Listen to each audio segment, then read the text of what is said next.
seguimos al sur del 32, repasando la actualidad del mundo. No podemos soslayar lo que está ocurriendo en este momento en África y por eso estamos en comunicación con el profesor Sergio Galeana. Él es historiador, especialista en relaciones internacionales y una de las personas que más sabe de África, así que bienvenido al sur del 32, Sergio. Bueno, muchísimas gracias por la invitación.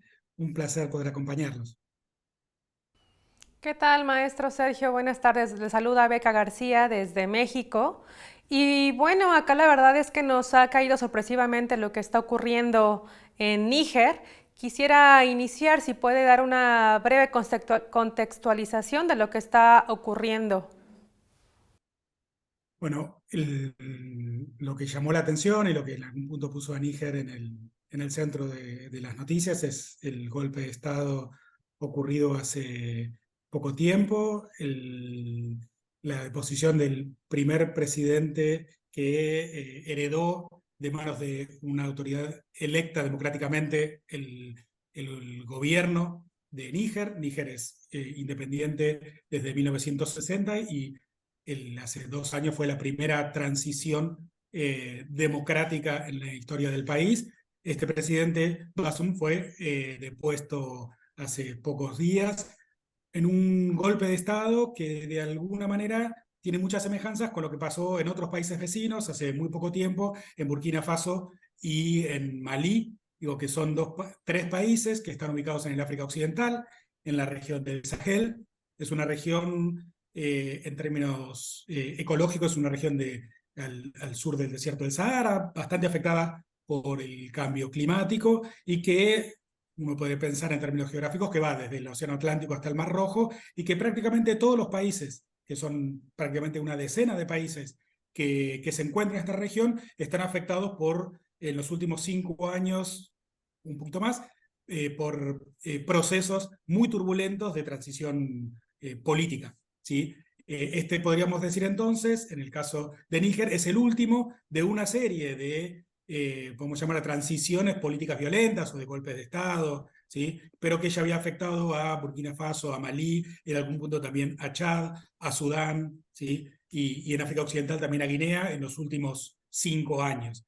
Entonces, de alguna manera ese es el contexto regional del golpe de Estado, de esta transición política, ¿sí? Lo que de alguna manera llama la atención es el nivel de respuesta que tuvo por parte de los vecinos. Si bien todos los golpes de Estado en general en el continente africano en los últimos años son repudiados por la Unión Africana, que es el ente continental de que nuclea a todos los países africanos. Esta vez, no solamente la Unión Africana, sino también la CDA o la Organización Regional del África Occidental, no solamente repudió el golpe de Estado, sino que además lo que hizo fue amenazar con el uso de la violencia si no se restituye al presidente legítimo en el transcurso de una semana. ¿Sí? Con los otros golpes de Estado esto no había pasado. Habría que ver qué es lo que, si efectivamente esta amenaza se cumple o no. Lo cierto es que esta amenaza además está respaldada por la Unión Europea, por Francia, la antigua metrópoli, y por los Estados Unidos, que eran aliados muy firmes del régimen anterior. Sergio, estamos ahí, bueno, justo volviste, estaba tu imagen congelada y no queríamos perder el acompañamiento visual de lo que nos contabas. Ahí te hago una consulta, lo hablamos un poco fuera de cámara. Estos días circuló una declaración de Ibrahim Traoré, que es el mandatario en este Sí, momento, que accedió al poder de forma no democrática, por decirlo de algún modo, con un discurso sí, sí, un golpe de Estado bastante en Burkina Faso. antiimperialista, patriótico, que tal vez uno se tienta a simpatizar a priori, pero queríamos preguntarte a vos, bueno, si efectivamente se trata de esto, de un movimiento patriótico panafricanista o es una discusión de los ingentes recursos naturales que tiene el continente. Mira, ¿Cómo yo lo creo que ves? son las dos cosas. Yo creo que, a ver, hay algo que es cierto, que es que, bueno, en el caso particular, Burkina Faso dio como el último gran líder panafricanista que fue depuesto por un golpe de Estado, que fue Sankara, Tomás Sankara, que incluso él citaba al Che Guevara, Exactamente. tuvo una relación muy cercana con Cuba, digo, que fue, bueno, y fue depuesto por un golpe de Estado por Campoaré, que es un gobierno pro-francés. Pero lo que es cierto es que en general en el continente africano la retórica antiimperialista es una retórica que de alguna manera genera muchísimas simpatías, ¿sí? Tanto el antiimperialismo como el panafricanismo son dos, uno puede decir, dos apelaciones que movilizan vastos sectores, amplios sectores de las sociedades del África Occidental. Yo diría de África en general y de África Occidental en particular. Ahora, ¿hasta qué punto esto es una argumentación para, en realidad, derrocar a un presidente para tomar el poder? Digo, uno puede decir, bueno, pero en realidad lo que sucedió en el caso particular de Níger es que el actual presidente interino de la Junta Militar iba a ser depuesto por el presidente en un recambio de la Guardia Presidencial y por eso toma el poder. Digo, eso puede ser como la historia chiquita, la anécdota, lo que desemboca el poder. Puede ser que sea un golpe de Estado más de los otros 3 que tuvo Níger en su historia, pero también es cierto es que en esta apelación y por otra parte las movilizaciones que genera en apoyo al gobierno, digo, por una cosa es el golpe de Estado y otra cosa es lo que ese cambio político genera en términos de la sociedad, ¿sí? La apelación al antiimperialismo efectivamente busca legitimar y busca ganar apoyo popular. De hecho, hoy y ayer hubo movilizaciones muy importantes frente a la Embajada de Francia, donde bueno, van, queman pancartas, ¿no? Acusan a Macron y circulan las redes, ¿no? De tipos que dicen, hay uno que habla del pequeño Macron y nosotros ya, el ejército de Níger ya no es el ejército francés. Una retórica antiimperialista que uno puede decir, bueno, es una suerte de coartada para el régimen de poder, pero lo que es cierto también es que por algo se hace.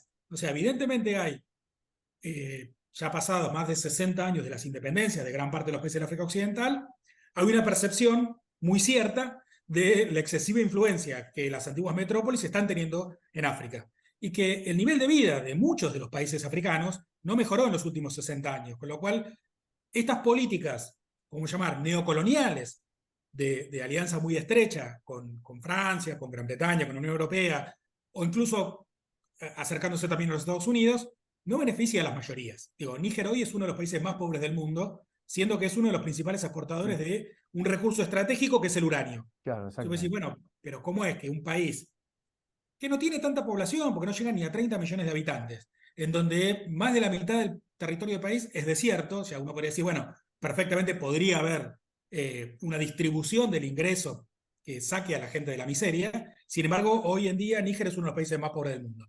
Y esa situación se comparte en algún punto con Burkina Faso, se comparte con Malí, se comparte con muchos otros países del África Occidental. Entonces la percepción, hay un punto ahí, es que para muchísimas personas, hombres, mujeres y sobre todo jóvenes en África Occidental, la situación neocolonial es una clave que permite explicar ese presente. Entonces uno puede decir, bueno, desde las élites, desde quien toma el poder, hay una apelación al antiimperialismo y una denuncia a Francia, pero lo cierto también es que eso, si se hace, es porque efectivamente genera y mueve sensibilidades populares, y a mí lo que me parece interesante, digo, obviamente uno no va a celebrar un golpe de Estado, digo, en términos de que por otra parte es una sonada militar, digo, no es que hay una oleada de movilizaciones y el ejército se pone a la cabeza de un movimiento popular, digo, claramente por lo que sabemos en Níger no pasó eso, pero sí lo que es cierto es que abre una ventana, uno podría decir, de discusiones, de participación, de posibilidades,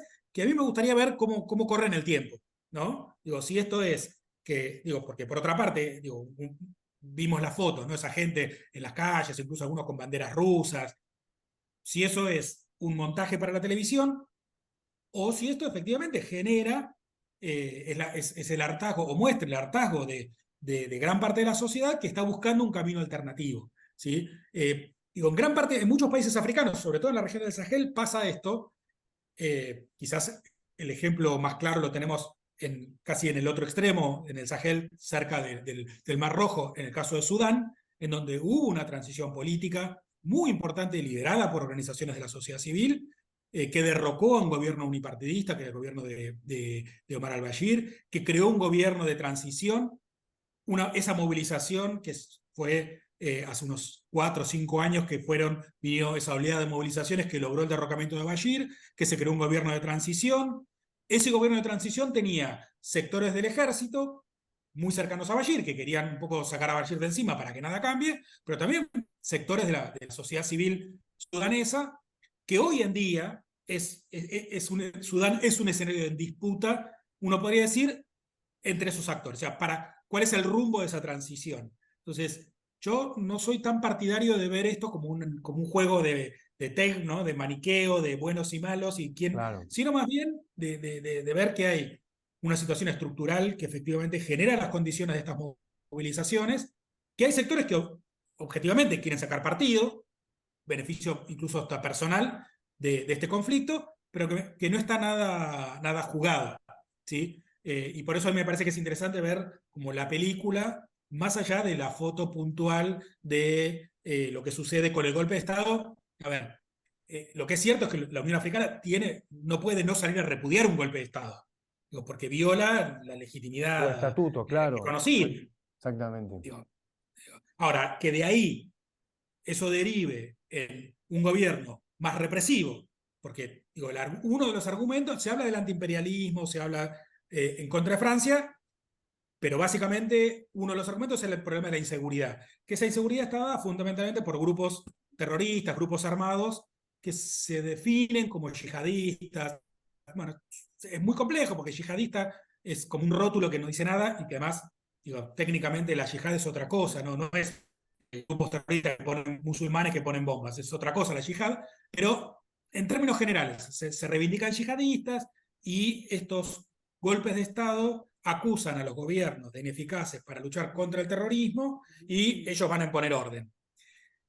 Bueno, el problema ahí es creer que, digo, esa mirada de que el problema de la inestabilidad política en África se resuelve con más militares, no dio resultado, pero aparte no es que no va a dar resultados, no dio resultado en los últimos 20 Ya no años. dio, claro.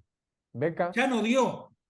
Y es el negocio de los contratistas, de los vendedores de armas, de las empresas de seguridad privadas, de los ejércitos que te venden no solamente las armas, sino también los cursos de formación. Muchos de estos militares que se rebelan o estudiaron en Francia, o hicieron cursos en Francia, o hicieron cursos en Londres, o hicieron cursos en Estados Unidos. Digo, porque forma parte del combo entre comillas, del manual de la contrainsurgencia.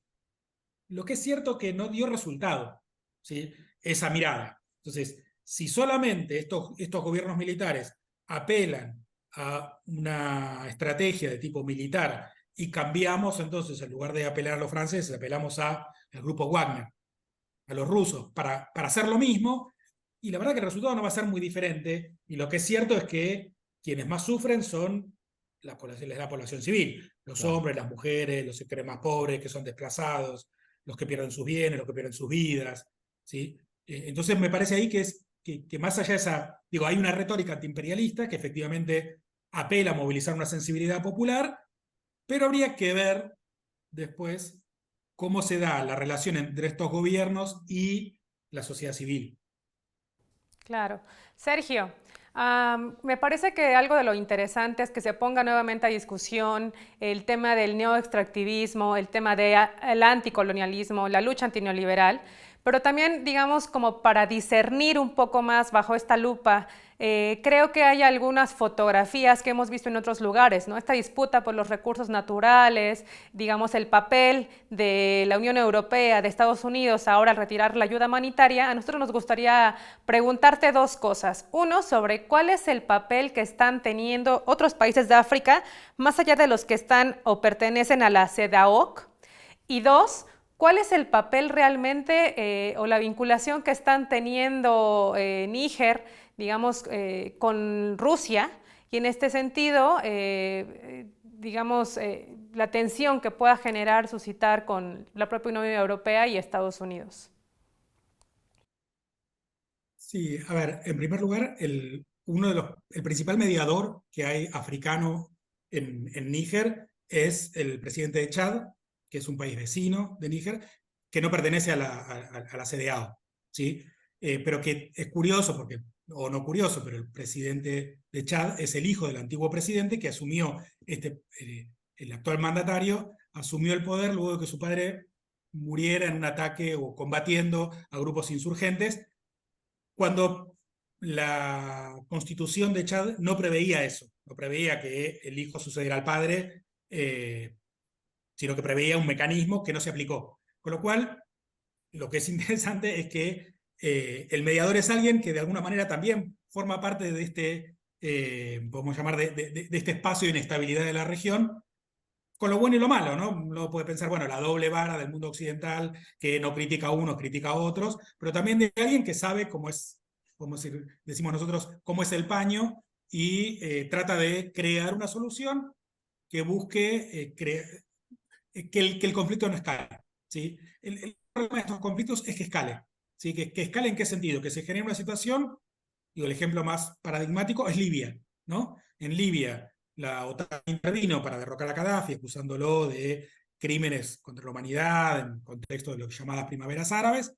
Lo que es cierto, digo, incluso la OTAN bombardeó el ejército, bases militares del gobierno de Libia. Lo que es cierto es que hoy Libia es un país que no hay una autoridad en Libia, ¿no? O sea, vamos a decir, intervino la OTAN supuestamente para derrocar a un tirano. Lo que quedaron son facciones Caos. que tienen cada uno diferentes alianzas, unos más cercanos a Rusia o a grupos rusos, otros más cercanos al Golfo, a los Emiratos del Golfo, otros a la Unión Europea, pero que hoy Libia no existe como país, ¿no? Había mucha más estabilidad en Libia en la época de Gaddafi que hoy. Digo, esto no es para hacer lo a Gaddafi, discutir muchas de las cosas de la política de Gaddafi, pero lo que es cierto es que esa intervención militar lo que hizo fue romper sin construir. Y el problema es que, digo, no soy yo quien lo dice, digo, hay muchísimos estudios que demostraron cómo a partir del caos en Libia se generó un derrame de armas, de negocios y de inestabilidad al sur, en Chad, en Níger, en Malí, en básicamente en toda la África Occidental, ¿sí? Entonces, en ese sentido, digo, las principales víctimas son los países africanos, y en ese sentido hay un cuidado, que el conflicto no escale, porque más allá de los alineamientos con Europa, los que primeros que pagan los platos rotos son los líderes, son los países africanos y los países de la región. Entonces ahí hay una estrategia, creo yo, de contención que más allá de la retórica verbal, que en algún punto uno podría decir, no podrían decir otra cosa más que repudiar y amenazar, pero después hay que ver bien qué es lo que sucede. Escalar el conflicto es perjudicial para todas las partes, ¿no? Entonces yo creo que en ese sentido la mediación justamente es alguien que es por fuera de la CEDEAO, pero que es un líder que conoce, incluso hasta puede decir casi familiarmente, ¿no? La tragedia de la inestabilidad en la región. Entonces, digo, en ese sentido, yo creo que ahí hay que ver un poquito qué es lo que pasa en términos regionales, pensando en que los países de la región son los más afectados por la escalada del conflicto y que eventualmente Níger entre en una espiral de ingobernabilidad, de grupos armados, de tráfico de personas. Claro. De hecho, el antiguo presidente de Níger, era parte de un acuerdo con uno de los grupos gobernantes en Libia para limitar el tráfico de personas. En realidad, para reprimir a los migrantes que querían llegar a Europa a través de Libia, que es una estrategia de la Unión Europea, que es ir financiando, en vez de, porque es muy costoso desde el discurso, porque es simplemente una cuestión discursiva para los europeos, ¿no? Esta cosa de las balsas que se hunden en el Mediterráneo y la crisis humanitaria de la cual se llenan la boca y hablan de los muertos en el Mediterráneo. Entonces lo que hacen es, en muchos casos, literalmente tienen acuerdos donde les pagan a gobiernos que hagan de frontera, de salvaguardia, Tapón, claro. en el norte de África, para que ni lleguen. O sea, no es que están preocupados, no quieren que les lleguen. O sea, como no quieren que les lleguen, tenían acuerdos. De hecho, con Gaddafi tenían acuerdos de ese tipo, tenían acuerdos con el gobierno de Túnez, tienen acuerdos con el gobierno de Marruecos, para que de alguna manera esa tarea sucia la hagan esos países africanos y que después van a ser considerados como violadores de derechos humanos, ¿no? Como gente que no respeta a sus hermanos africanos. Pero claramente ahí hay un cinismo muy grande por parte de gran parte de la política de la Unión Europea, ¿no? De cómo piensa la migración y cómo se maneja la cuestión de la migración. Entonces, en ese sentido, yo creo que la restauración del orden es fundamental. Respecto a la primera pregunta que me habías hecho, ¿sí? Respecto de la segunda, que es, digo, cómo esto puede escalar y el efecto que puede tener en términos regionales y los otros actores que intervienen y la disputa por los recursos. A ver, yo creo que efectivamente hay una disputa por recursos. Digo, en África, como en otros lugares del mundo, nosotros estamos en América Latina, que no es ajena a esa disputa por recursos.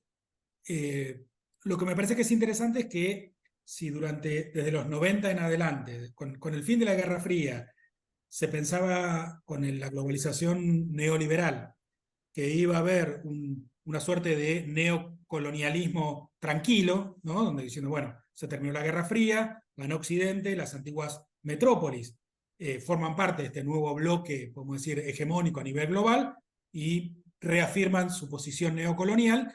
Lo que es cierto que a partir del siglo XXI la irrupción de China, fundamentalmente, cambia esta ecuación y muchos países africanos encuentran en China un socio comercial. Y lo que buscan es ampliar esos márgenes de autonomía, buscar nuevos socios, ¿sí? Es una gran discusión la del neoextractivismo Claro. en términos de qué es lo que deja esta inserción de África a las poblaciones africanas, ¿no? Vuelvo al Sergio, ejemplo de Malí. Sí. para cerrar, me gustaría, si lo podemos hacer brevemente, un picado, que así como tenés en el mapa mental, de qué produce cada uno de los países de África, como para que tomemos una dimensión, ¿no? De si es una discusión Sí. por la democracia o si es por los recursos naturales.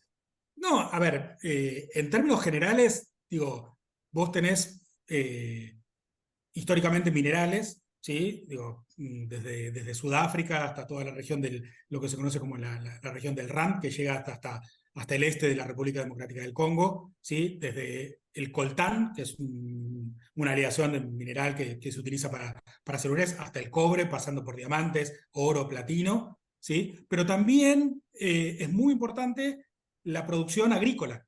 Y esto es Claro, muy interesante, digo, porque que no se porque sabe el tanto. continente africano sigue teniendo una enorme cantidad un enorme potencial de producción agrícola, ¿sí? El problema es que gran parte de esa producción está orientada a la exportación y no a satisfacer las Claro, necesidades de la propia población africana. claro. Entonces, ahí hay recursos minerales, la posibilidad potencial de crear riqueza y de eliminar la hambruna está. La discusión es cuál va a ser el centro de las preocupaciones de los decisores de política económica en el continente. Y yo creo que ahí está la discusión. Y va a seguir, una discusión que va a seguir. Bueno, un panorama extraordinario, Beca, nos ha planteado aquí el profesor Sergio Galeana. Muchísimas gracias por esta comunicación con el sur del 32. Vamos a seguir hablando muy pronto, seguro, porque África va a seguir siendo noticia y qué mejor que hacerlo con lo que más saben. Así que, Lalo Recanatini y Beca García, al sur del 32, muchísimas gracias, profesor. Muchísimas gracias a ustedes y hasta cuando lo dispongan. Gracias. Bueno, profesor Galeana, realmente un panorama muy claro. Para nosotros es un continente difícil de escrutar, de acceder, de comprender, incluso así que la perspectiva que nos acaba de dar nos deja una mirada más limpia y bueno, veremos qué sucede en estos próximos días. Seguiremos con el tema África, así que estaremos en contacto.